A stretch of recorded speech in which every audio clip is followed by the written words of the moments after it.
Hi Taurus, Sun, Moon, Rising. I'm Christy Forsyth with Clarity by Christy. I am a soul therapist and an intuitive that connects with the angelic energy, and I help the helpers, the light bringers, and the soulpreneurs of this world to live their most magical life. So if that's you, make sure you hit that subscribe button with the bell so you can get notifications for all the videos that I'm sharing here on this channel. And today we are going to dive into your January 2020. So how are you going to start this new year? What messages do the angels have for you? And how can you best navigate this January of 2020. So we're going to dive right in. The first cards that I pulled for you are the theme cards, and actually I pulled three because two of them popped out together. So the first card that we have here is the Three of Air. Okay, so this is suggesting to me that at the beginning of this year, you're going to be doing some healing, that you're going to need to take some time for some healing, for some processing, and allowing this to happen. You don't want to stuff your feelings. You don't want to ignore your feelings. You really want to allow this process to happen because it's so important for you. It's a really important part of your moving forward. I do see in your cards that there's going to be some shifts, some changes, and you're going to have some adjustments to make and some healing to do. But understanding that this is all for your highest and best good. And even if it doesn't make sense right now, it will ultimately make sense, okay? And the other piece of this is this Eight of Fire card, which is feeling a little bit like things are delayed. You know what I mean? Maybe you've been really busy. Maybe you've been juggling a lot. Maybe a lot has been coming at you, and then all of a sudden it kind of is delayed.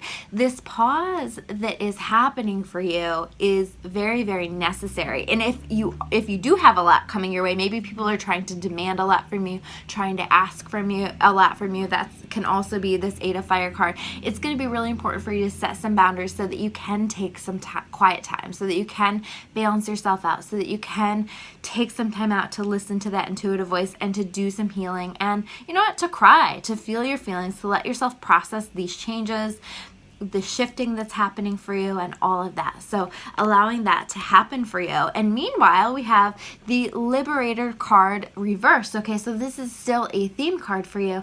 And when it's reversed, I'll read it to you. It says, imposing your own tyranny over those you claim to liberate, ignoring legitimate constraints. Okay, but really to me, this card is about, you know, where are you not letting yourself be free? Where are you not letting the people in your life be free? Us Tauruses can be a little bit stubborn.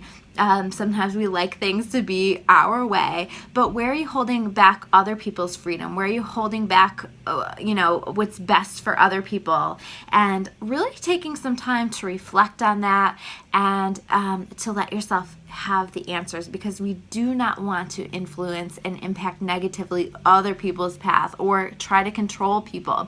You know, sometimes this can be just about you're trying to control something, you're trying to do what you feel is best, but you're not letting whoever this is live their path, make their choices, make the decisions that are best for them. Where do you need to let go? Where do you need to let people sometimes learn for themselves? Where do you need to let some people, sometimes people need to make their own mistakes. Sometimes people need to fail. They need to make that mistake in order to learn the lesson. So where are you trying to save somebody so much that you're actually interfering with their own functioning, their own ability to grow and to change and to develop? So really asking yourself that question, and where are you holding yourself back? Where are you trying to control your own life so much that you're actually preventing blessings from coming through into your life? Because then we have here in the challenges position, the life experience card. Okay, so in traditional tarot, this is the Tower card. This is about major change in your world. So you have some big changes coming, and the Tower card, the life experience card, works in such a way that if you haven't made the changes in your life, this card will come in and the universe will make the changes for you.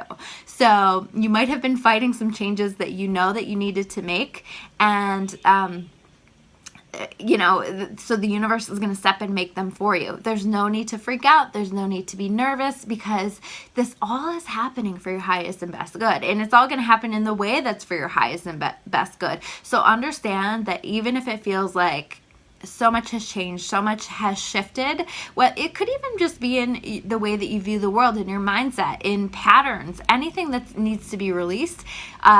you're going to be shown that, or you're going to be helped from the universe. So this may be just some little changes that are actually really big changes in your life, and you don't necessarily even recognize that. So allow the change to come, embrace the change, flow with the change, because I promise you on the other side of it, there's going to be some great stuff coming with that, okay? But I do feel like because of that, it is going to be more of a stressful month. It is going to be more of a challenging month, and we just need to keep the faith and trust that it is for our highest and best good. And here we have the gifts.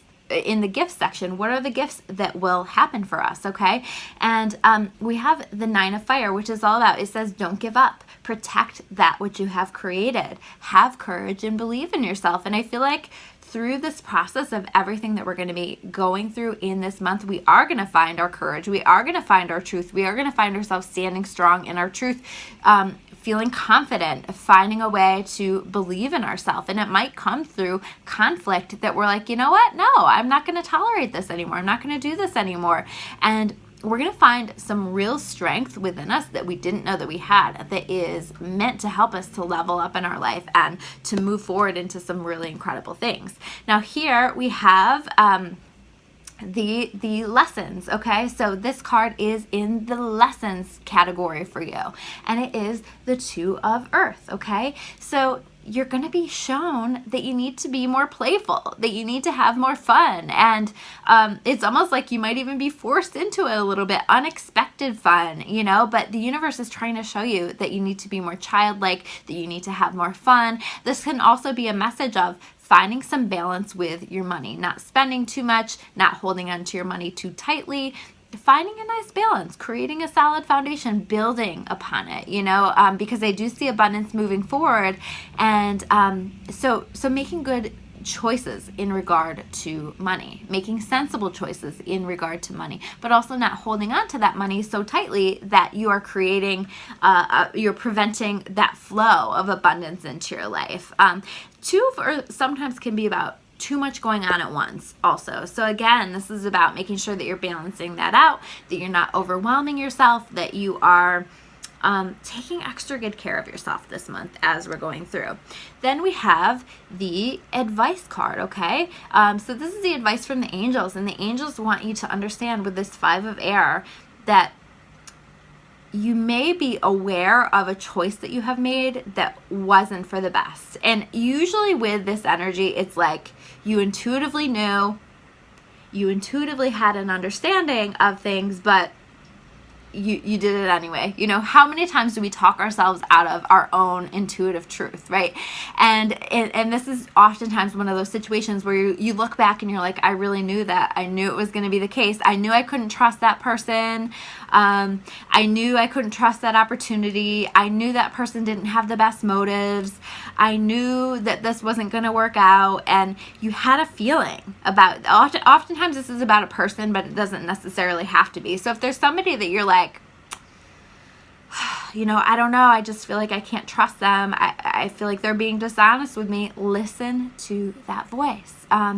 Because I think that you're going to find the universe is going to shine a light on this. And so keep listening to that voice, keep honoring that voice, and watch for the information to come, because the information will come. And all you can do with this is to learn what you can from it, to learn to listen to your intuition in the future. If you're feeling compelled to, if you feel that intuitive voice before you make that choice, like don't do it, don't trust this person, honor that and listen to it, because you will save yourself some pain here. But this is also about, like, if you've made that mistake already and whatever is being brought to light, just learn from it. You know, don't let that harden your heart. Don't close your heart. Just learn the lesson from it. Learn to follow your intuition the next time around, because so often our intuition says one thing and then what's being presented to us is another, and our fear steps in and it says, you don't know what you're talking about. You don't know that's just a feeling. That's not the truth. This person seems just fine. And then we realize that we absolutely were right and that we weren't being paranoid. Maybe even the people in our world tell us we're wrong or paranoid. And then we learn that we absolutely are right. So it's going to be important for you to honor your intuition moving forward.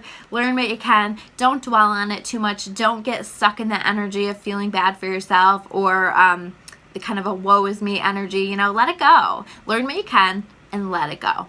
So the next card that we have here is in the what else section. What else do the angels want you to know? And we have the 3 of fire, okay? So, and problem resolved. So it's going to be maybe a more challenging month, but as we're moving through this, understanding that good things are coming, understanding that on the other side of this, abundance is coming, things are looking good. The card says abundance, things look very good. Have patience at this time and make long-term plans. You're on the right path, okay? 3 of fire is great, especially in regard, this can be a beautiful energy in regard to work or our experience here on this planet, our life's purpose, living a purposeful life, doing good, you know, anything that's in regard to, that would be work for us. It is oftentimes fire, but this is just very much the energy of things are going to go well. Things are going to be fine. In fact, things are going to be better than expected. So just trust it. And any problem that is showing up for you is going to be resolved. So just trust. Stop fighting it. Stop trying to control it.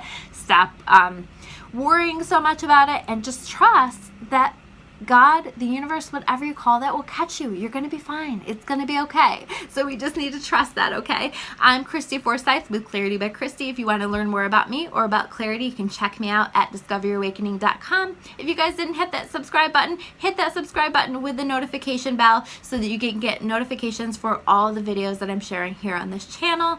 Please hit me with a like if you like this video, and I would love to hear from you in comments below. Thanks so much for watching, and I will see you guys soon with another video. Take care, guys.